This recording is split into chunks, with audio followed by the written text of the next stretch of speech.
Hello and hi, welcome to the Chronicles YouTube platform. My name is Alok Singh and today in our Hawkeye edition, we are going to cover some important news that have appeared on 25th and 26th of this September and has appeared in daily important newspapers, that is The Hindu, Indian Express, PIB or Mint. So we will cover this important news which are relevant as per need and syllabus of the examination, be it UPSC or state PCS. So based on that, we are going to cover this 9 important news and we will diagnose the news, what is the issue, why has the news appeared in the newspaper, and we will diagnose the prelims and mains input from this news related developments. So one by one we will cover all this important news. So the first article that has appeared is an issue related to China and Tibet, the historical discord between China and Tibet, where the spiritual guru of Tibetans who has been living in exile in India, that is Dalai Lama, has given a statement that what Tibet seeks is a greater autonomy rather than political separation from China, right?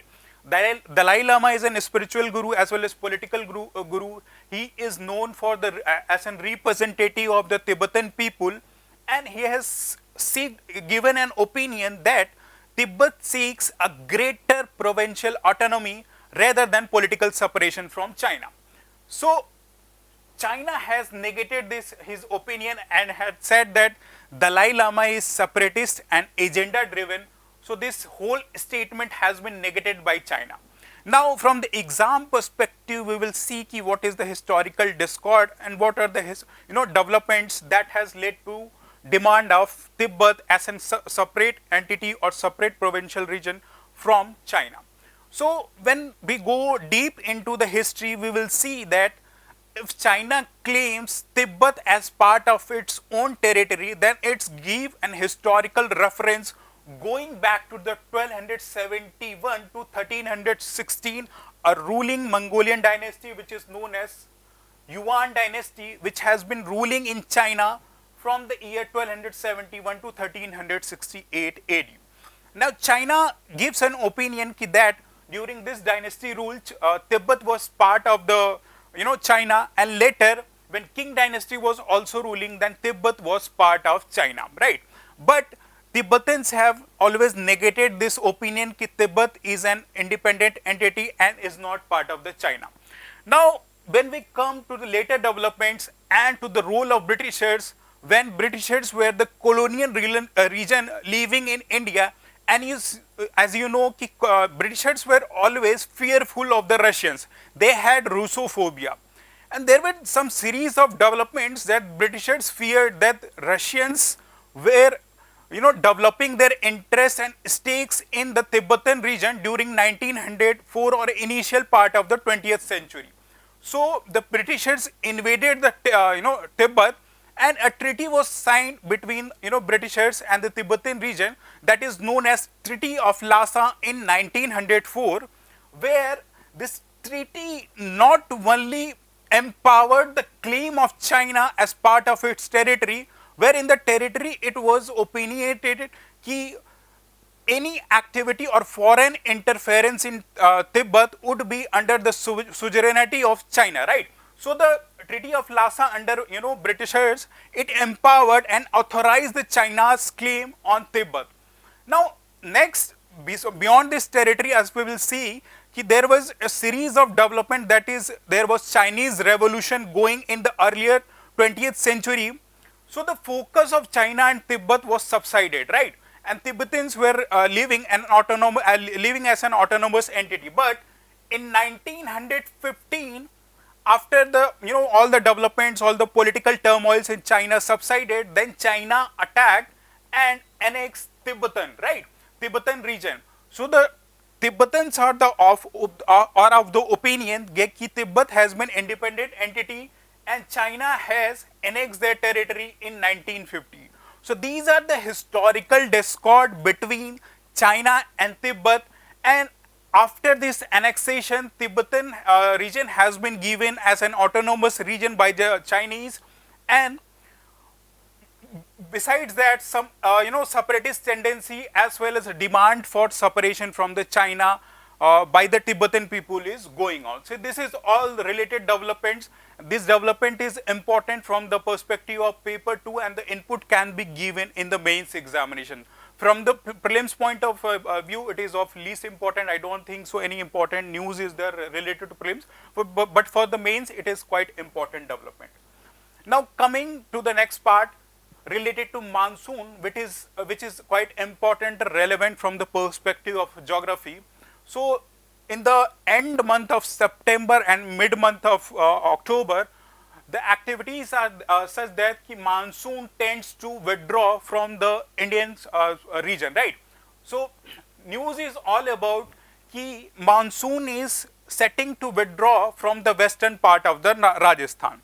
So as you know in the geography, कि monsoon is a climatic development which influences the rainfall pattern on the Indian subcontinent, or more particularly in the Indian land, right? So majority of the agriculture, rainfall and our water needs are being met through these rainfall induced by the monsoon, right? So in the first part of the June, this monsoon tends to hit the Indian region, and the first state that gets hit by the monsoon rainfall is Kerala, and it is near about 1st of June, that monsoon tends to arrive in the Indian region. And during all this 3.5 region, the monsoon tends to cover whole of the Indian region, and post its arrival on the Arabian region, it tends to separate into two branches. One of them is Arabian Sea branch and other is Bay of Bengal branch, and it reaches and sheds rain in majority of the Indian region, right? So now, as of now, September and October, it is time to monsoon rainfall to withdraw from the Indian region, right? So the whole developments for this year, we will see what has been the monsoon impact. It has been predicted that the monsoon rainfall has been below 5% of its normal pattern, and the reason has been the El Nino effect. Because of this year has been under the impact of El Nino effect, which influences the monsoon in the Indian region, and the normal whatever the normal probability of the rainfall in the Indian region, under the impact of El Nino effect, it tends to recede.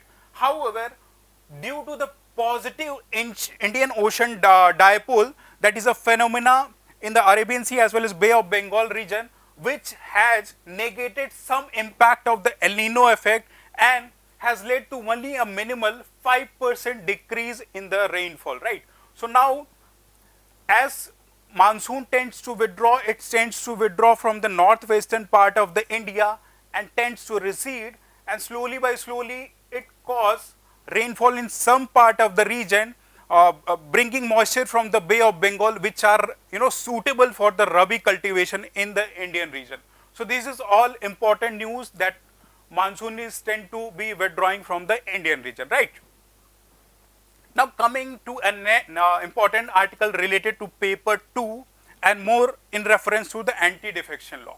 Now what is the news all about?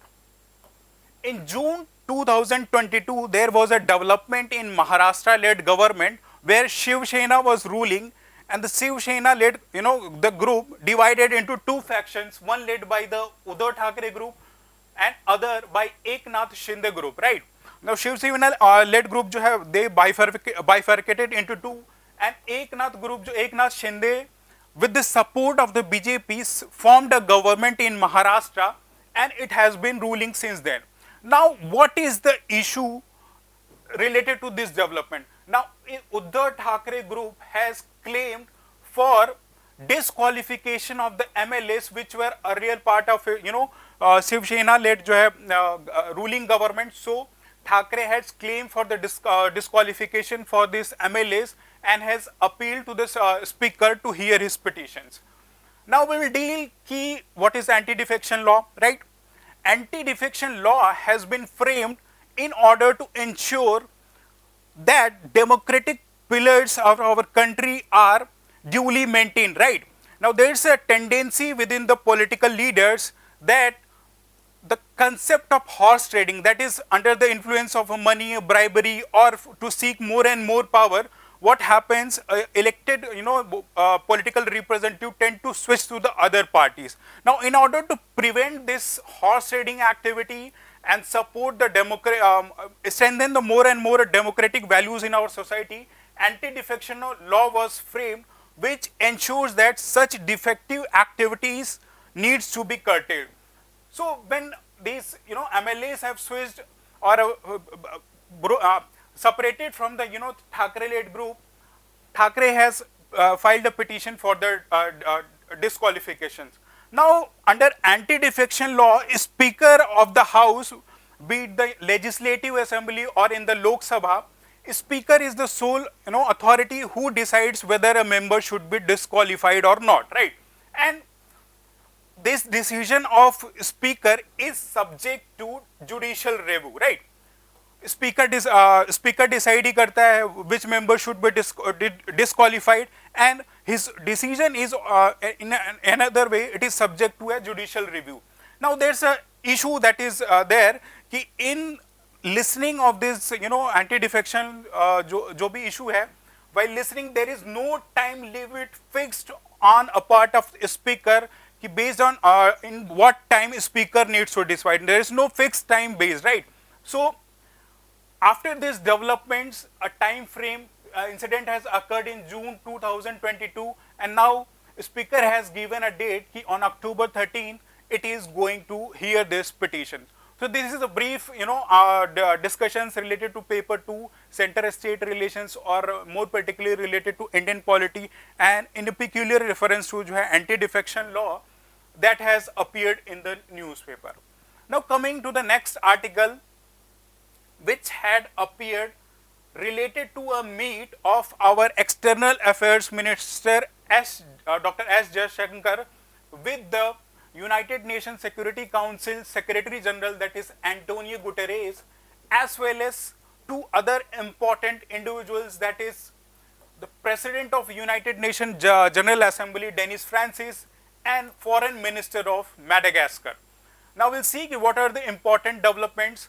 As you know कि as in this time जो है 78th session of the United Nations General Assembly is taking place in New York, and on part of the Narendra Modi, our Prime Minister of India, Dr. S. Jaishankar is taking part of in this United Nations General Assembly, and it is in this backdrop he has made these three important individuals, and see what are the developments. These developments are related to paper 2 and related to the international developments.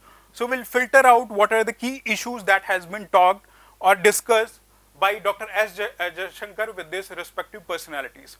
Now, with Antonio Guterres, that is Secretary General of the United Nations, S. Jaishankar has appealed to enhance greater lending capacity for World Bank. World Bank, as you know, is an multilateral institution which tends, which functions to caters to the need of developed as well as developing economies, more specific on developing economies, their infrastructural needs, the issues related to the poverty developments. So the World Bank provides fund to these developing countries in order to economically uplift them. However, whatever been the activities being done by this World Bank is still not sufficient. So there has been a focus to enhance more lending capacity by World Bank. And as you know, India is itself projecting as a leader of the global south in the sense the countries who are part of the developing countries. So Dr. S. Jaishankar has focused कि World Bank की जो lending capacity है उसको increase किया जाए, and to whom Antonio Guterres, who is the Secretary General of United Nations. Besides, there should be a broader representation of developing countries who are part of the global south in these the multilateral institutions, and there should be more and more adequate representation. So he has appealed to the Secretary General for more and more global south ka representation in whatever institutions or as an board members. Now coming to the next, with the President of United Nations General Assembly Denis Francis, he had discussed of a recent G20 summit that has been chaired by India, its important relevance and outcome with the President, and has impinged upon the multilateralism, right? The world is dividing and has really been seen as a bipolar world, right? And since there is a transition towards multilateral, multipolar world, so the emphasis has been put on multilateralism, that aims and objectives of every strategic as well as important players need to be seen with a democratic way of global governance, right? And in this perspective, he has again focused on the issues of the global south with the president of the United Nations General Assembly. Now, Madagascar, as you know, is located in Indian Ocean near to the African continent. As you can see, Africa is this continent, Madagascar is somewhere located in the Indian Ocean, and it is one among the important strategic location located in Indian Ocean, right? So, a beneficial relation, a cordial relation of India with Madagascar is quite crucial and important. Now, the people of Madagascar are underdeveloped, they are developing, there are need for infrastructure as well as economic development along with the defense need. So, Dr. S. Jaishankar has met with the foreign ministers and has impinged for a greater partnership between the two regions, right?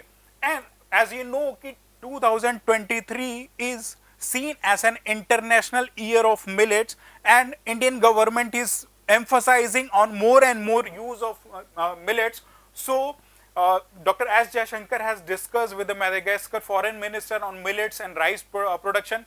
Besides, with the intention to transfer our core technologies like digital revolution that has been taking place in India, Dr. S. Jaishankar has discussed with the Madagascar foreign minister for more and more digital delivery and technological training to the Madagascar people and their individuals. And besides, there are fourth pillar is related to defense cooperation. There is a discussion between S. Jaishankar as well as the foreign minister of Madagascar for more and more defense cooperation between these two countries. So these are the important developments which are I think important from the perspective of mains. What are the key issues and concerns where the global governance or the respective global world leaders are impinging upon, right? Now, coming to an next issue that is related to Manipur ethnic violence that have occurred in the past month. So, a petition has been filed in a Supreme Court where the individuals had sought for certain issues that are prevalent in the Manipur. There was a discord between Meitei and Kuki tribes in the Manipur region, right? And there were series of displacement atrocities, destroying of the houses as well as religious people. And since these individuals have been rehabilitated or moved to separate place, their life is under strain. And although government has taken some steps to ensure that certain schemes, provisions or rehabilitation measures are being given to these individuals. However, there had been certain lacunas, right, related like to issue like Aadhaar card. If you want to take, avail certain benefits of the government, so you need to show your Aadhaar card. But individuals who are part of this disputed region, they have lost their Aadhaar card. So based on the inability of access of Aadhaar card, they can't avail the services. Besides, individuals who are disabled, they have lost their disability certificate. So, in order to avail any scheme or services related to disability, they are unable to access this. And these are some more peculiar issues that are being rampant in Manipur after the violence, right? So, the petition has been filed in the Supreme Court to focus on these areas. Now, Supreme Court has come with an opinion that Supreme Court cannot run the state administration. It is not within the prerogative of the Supreme Court to run the state administration. It is a law enforcement entity which ensures that government or the administration runs within the provisions of the constitution. The Supreme Court has said that it cannot run the state administrations, and the important point about this is that post Manipur violence, a committee was being established by the Supreme Court, which is known as Justice Geeta Mittal Committee, which sole prerogative was to look into the issues of the Manipur violence and ensure that there is rule of law that is being maintained in the Manipur state of Manipur, right? So Supreme Court has already said that already we had established this committee and now you are coming to file this petitions.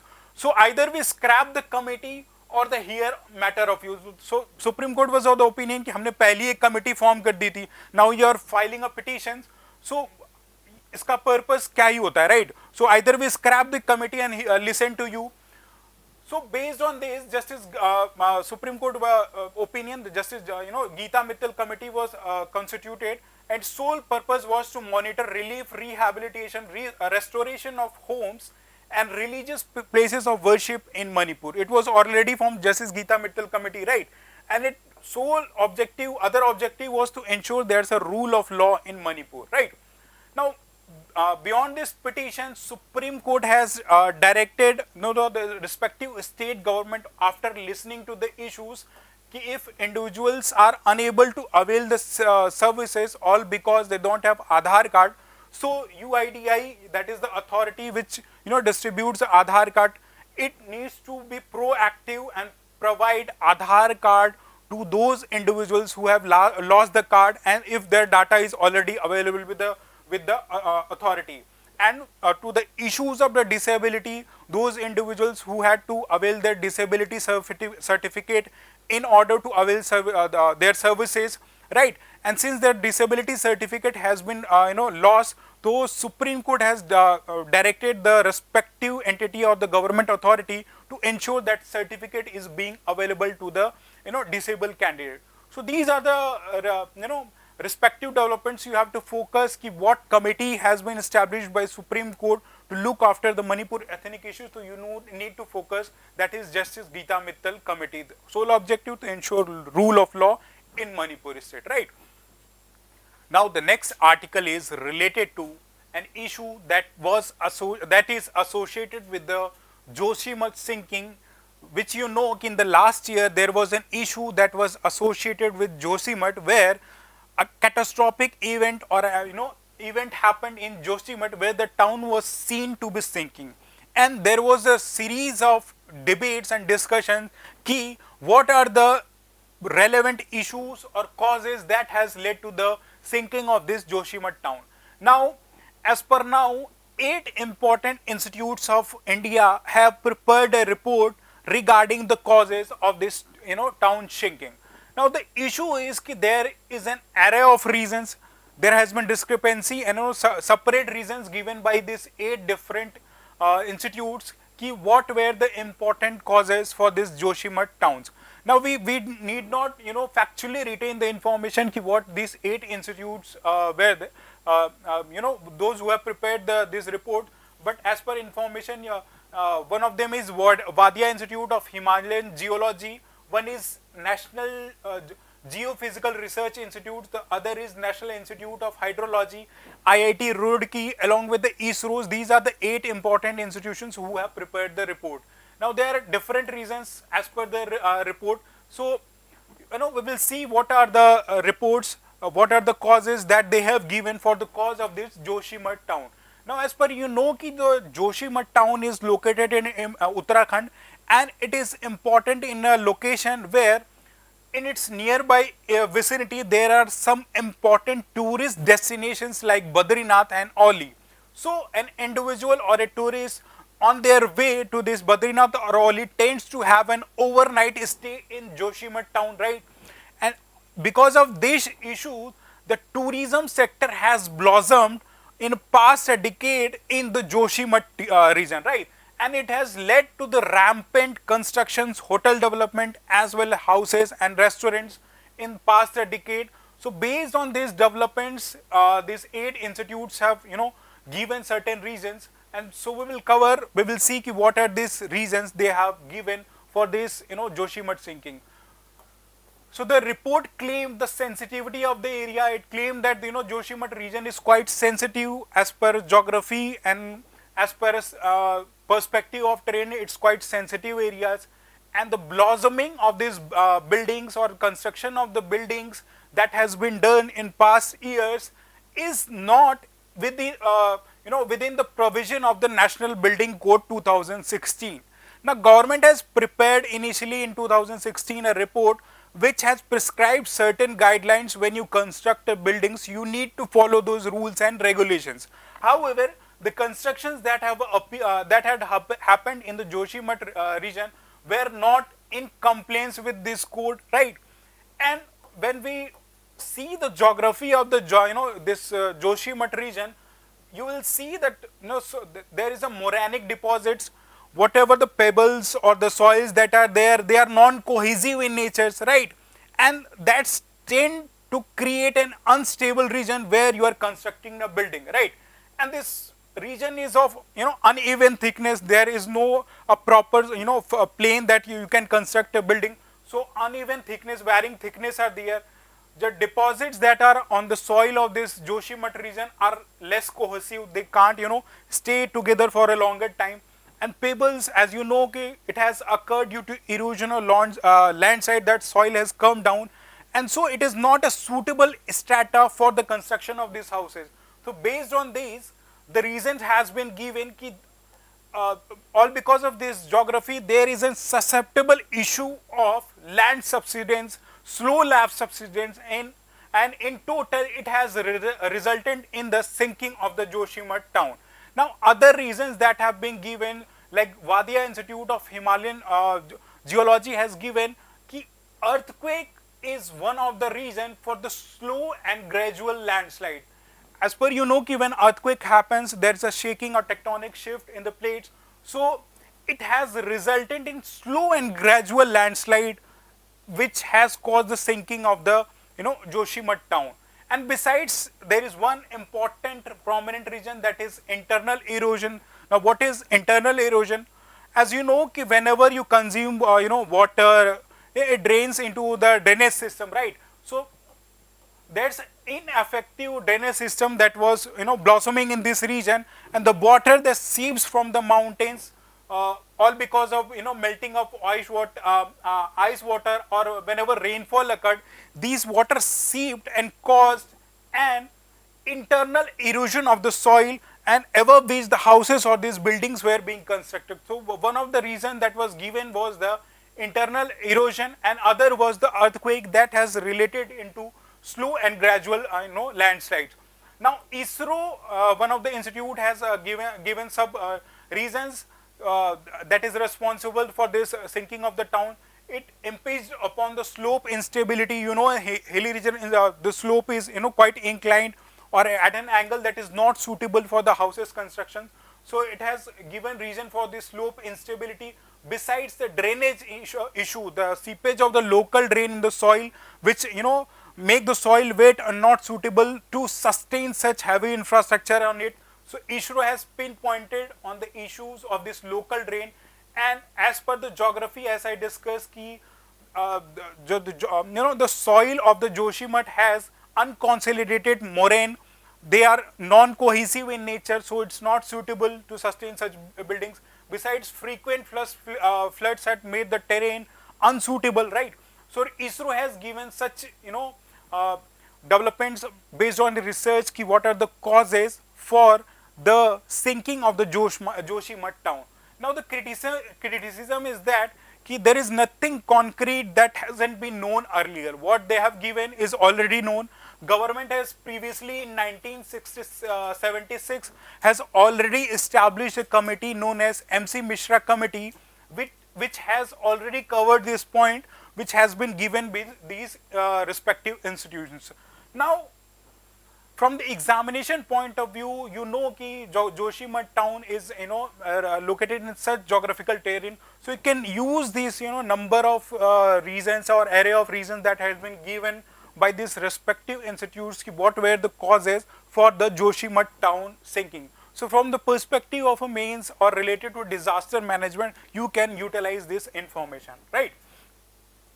Now coming to the next article, which is related to international development or international relations, and the news is that the Philippines has removed a Chinese barrier in a disputed shoal, which is called Scarborough Shoal, located in South China Sea, right?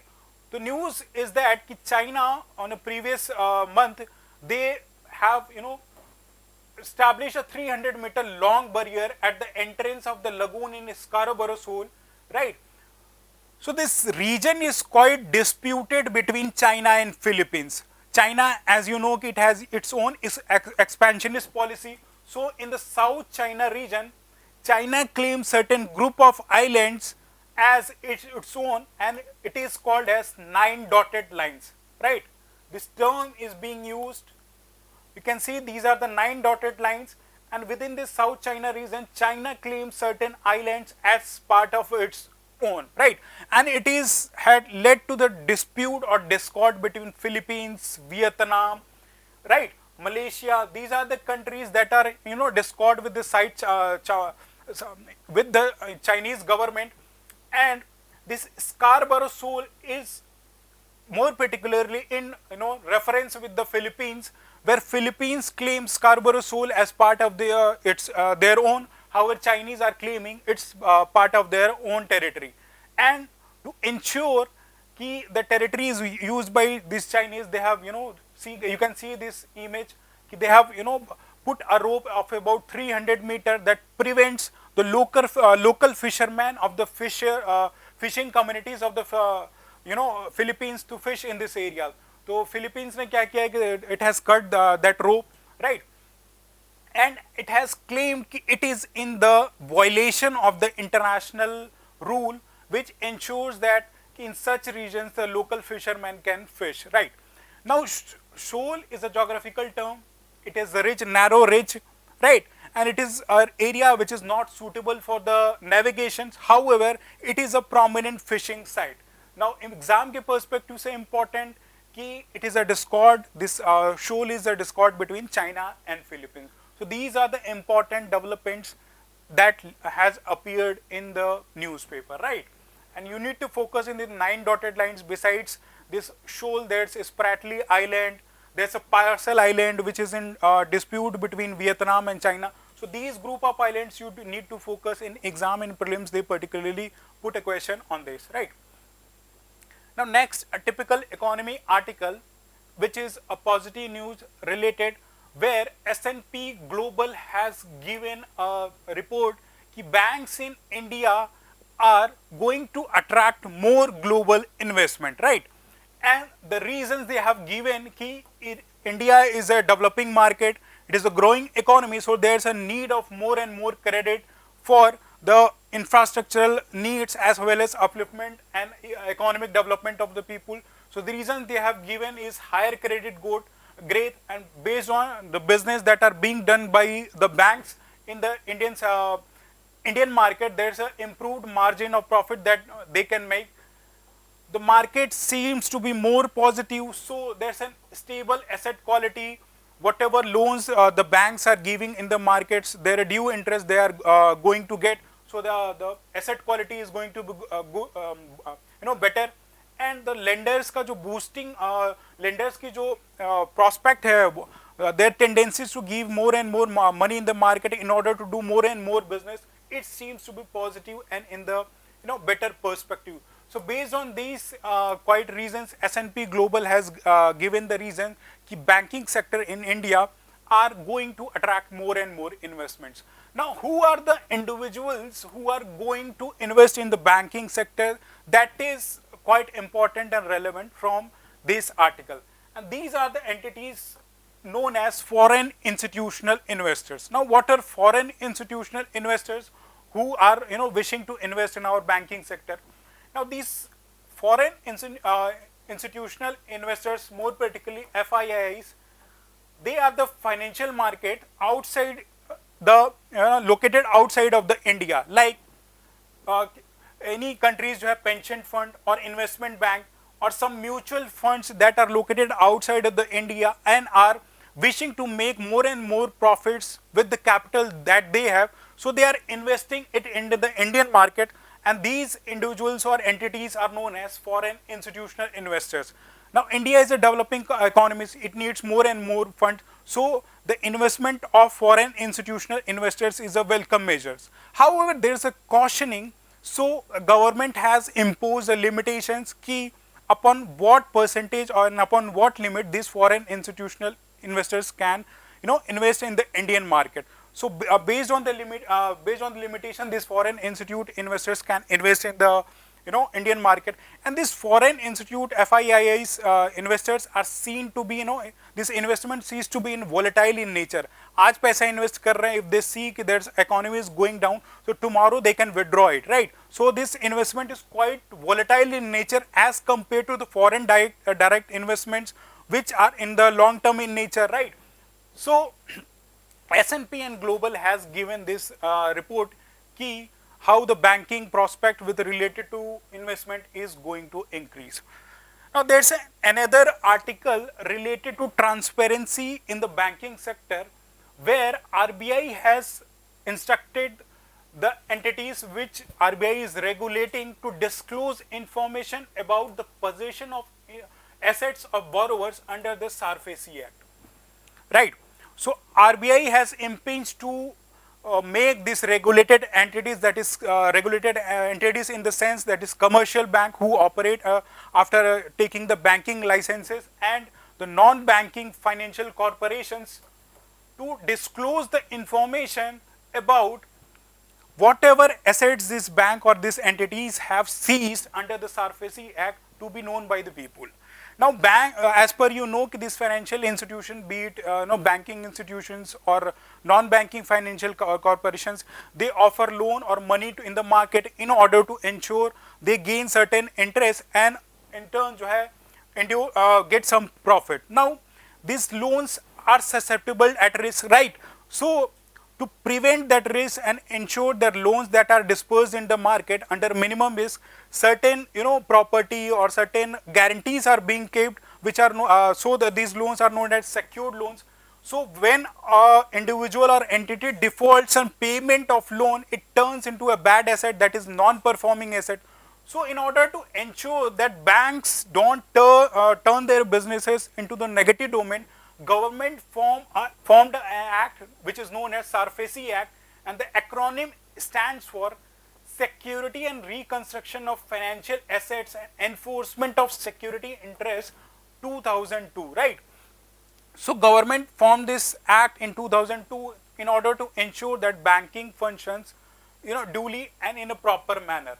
So when a loan turns into non-performing assets, what banks or these financial entities tend to do is, attach or take the properties of these borrowers and sell it in the market in order to generate money. Now, the RBI has mandated to be transparent about whose property has been sold or what are the properties these financial institutions have taken on their behalf. So from the exam perspective, you need to know about this SARFAESI Act. It regular basis it keep appearing on the prelims examinations, right? So this is all about today's session. Hope you liked this session. If you have liked it, then please do like, subscribe, and give us a feedback. How was the session? Till then, goodbye and all the best.